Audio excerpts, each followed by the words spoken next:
ओम शांति। 1 अप्रैल 2026 की प्रभात मुरली। मीठे बच्चे, बाप जो है जैसा है तुम बच्चों में भी नंबरवार पहचानते हैं। अगर सब पहचान ले तो बहुत ही भीड़ मच जाए। प्रश्न है, चारों ओर प्रत्यक्षता का आवाज कब फैलेगा? उत्तर है, जब मनुष्य को पता पड़ेगा जब मनुष्य को पता पड़ेगा कि स्वयं भगवान इस पुरानी दुनिया का विनाश करा के नई दुनिया स्थापन करने आए हैं। हम सबकी सद्गति करने वाला बाप हमें भक्ति का फल देने आया है। यह निश्चय हो तो प्रत्यक्षता हो जाए, चारों ओर हलचल मच जाए। गीत जो पिया के साथ है। ओम शांति। बच्चों ने गीत की 2 लाइन सुनी।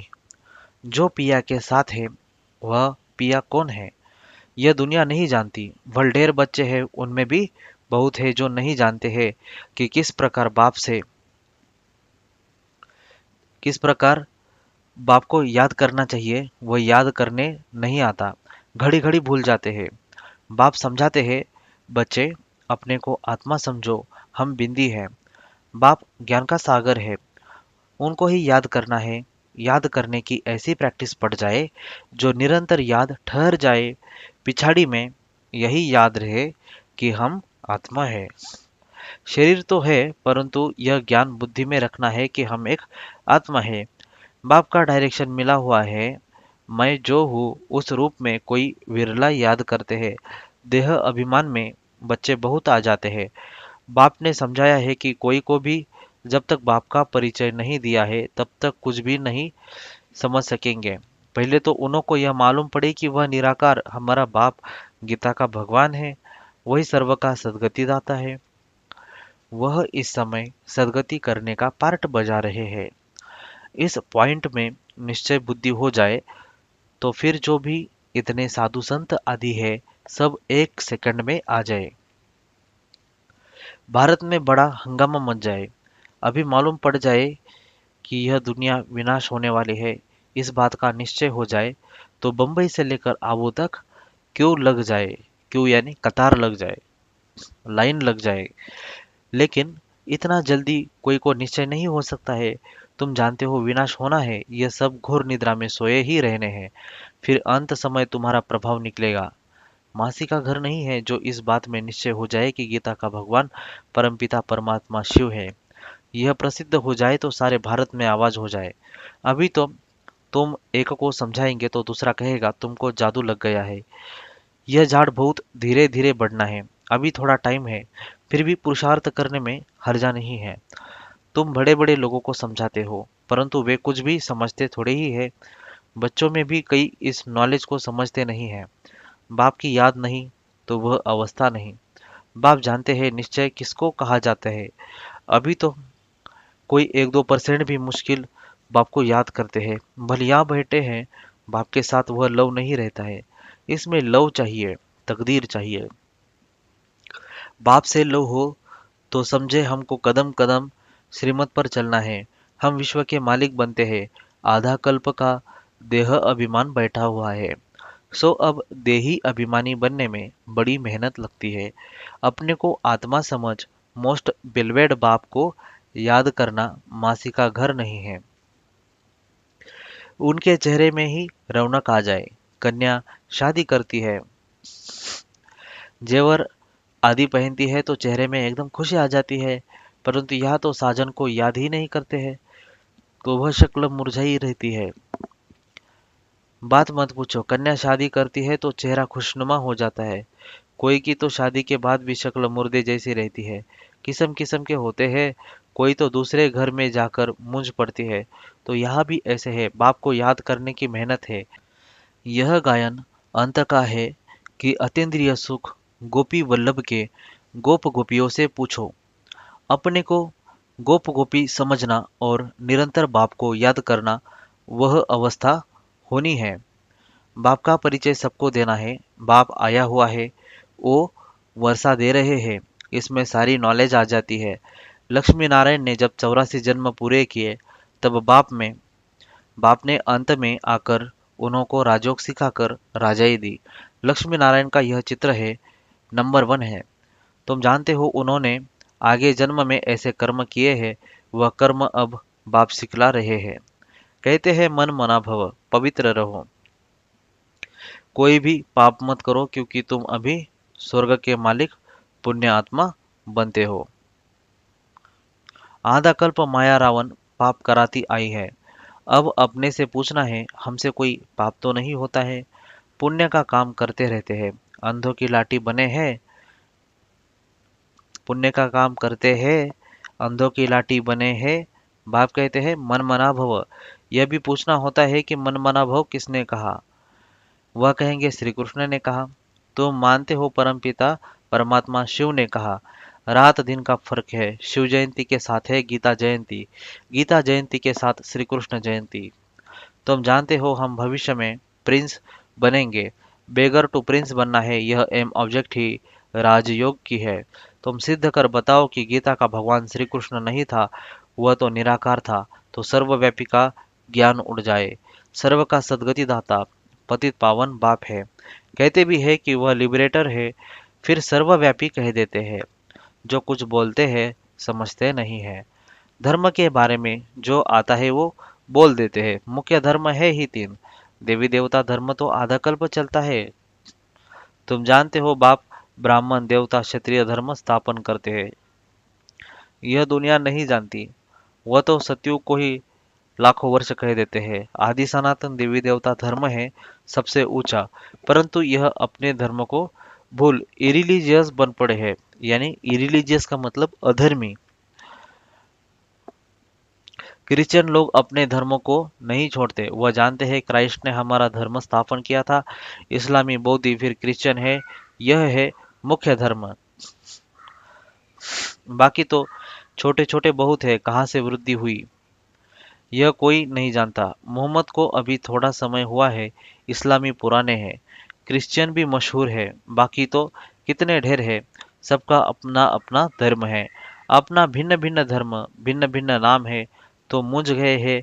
यह नहीं जानते कि मुख्य धर्मशास्त्र है ही 4। इसमें डिटिज्म ब्राह्मणिज्म भी आ जाते हैं। ब्राह्मण सो देवता, देवता सो क्षत्रिय, यह किसको भी पता नहीं है। गाते हैं ब्राह्मण देवताए नमः, परमपिता ने ब्राह्मण देवता क्षत्रिय धर्म की स्थापना की। अक्षर है परंतु पढ़ते ऐसे है जैसे तोते। यह है कांटों का जंगल। भारत गार्डन ऑफ फ्लावर था, यह भी मानते हैं, परंतु वह कब, कैसे और किसने बनाया, परमात्मा क्या चीज है, यह कोई नहीं जानते। तो ऑर्फन हो गए ना, इसलिए यह लड़ाई झगड़े आदि है। ऑर्फन मतलब अनाथ हो गए। सिर्फ भक्ति में खुश होते रहते हैं। अब बाप आए हैं सोजरा करने, सेकंड में जीवन मुक्त बना देते हैं। ज्ञान अंजन सदगुरु दिया, अज्ञान अंधेर विनाश। अभी तुम जानते हो हम सोजरे में हैं। बाप ने तीसरा नेत्र दिया है।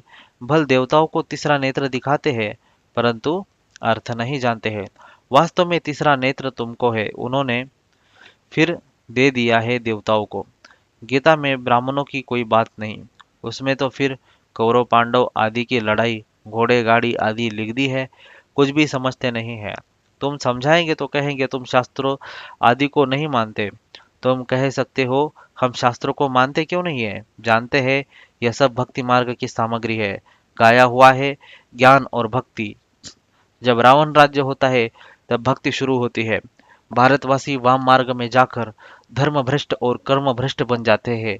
इसलिए अब हिंदू कहला दिया है। पतित बन गए हैं। पतित किसने बनाया? रावण ने। रावण को जलाते भी है, समझते हैं कि यह परंपरा से चला आता है, परंतु सतयुग में तो रावण राज्य नहीं था। कुछ भी समझते नहीं। माया बिल्कुल ही पत्थर बुद्धि बना देती है। पत्थर से पारस बाप ही बनाते हैं। जब आयरन एज में आए तब तो आकर गोल्डन एज स्थापन करे। बाप समझाते हैं, फिर भी बड़ा मुश्किल किसकी बुद्धि में बैठता है। तुम कुमारियों की अब सगाई होती है, तुमको पटरानी बनाते हैं। तुमको भगाया अर्थात तुम आत्माओं को कहते हैं तुम मेरे थे, फिर तुम मुझे भूल गए हो। देह अभिमानी बन माया के बन गए हो।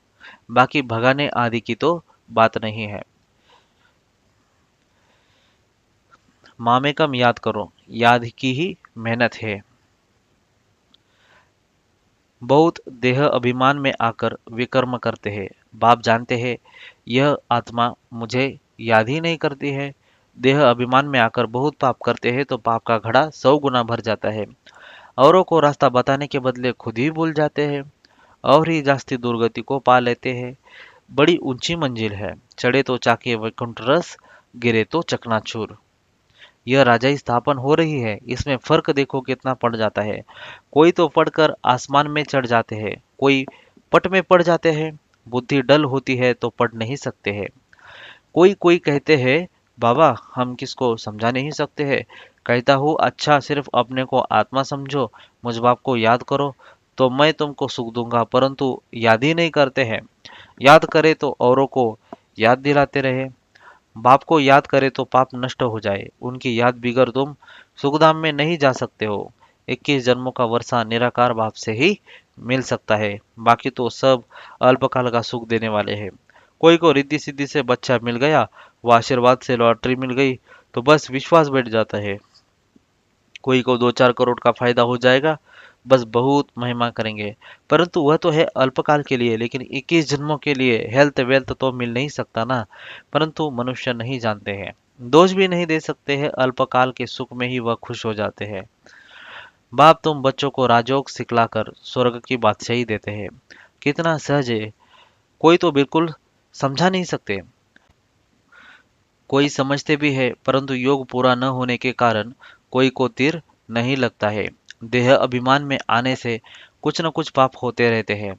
योग ही मुख्य है, तुम योग बल से विश्व के मालिक बनते हो।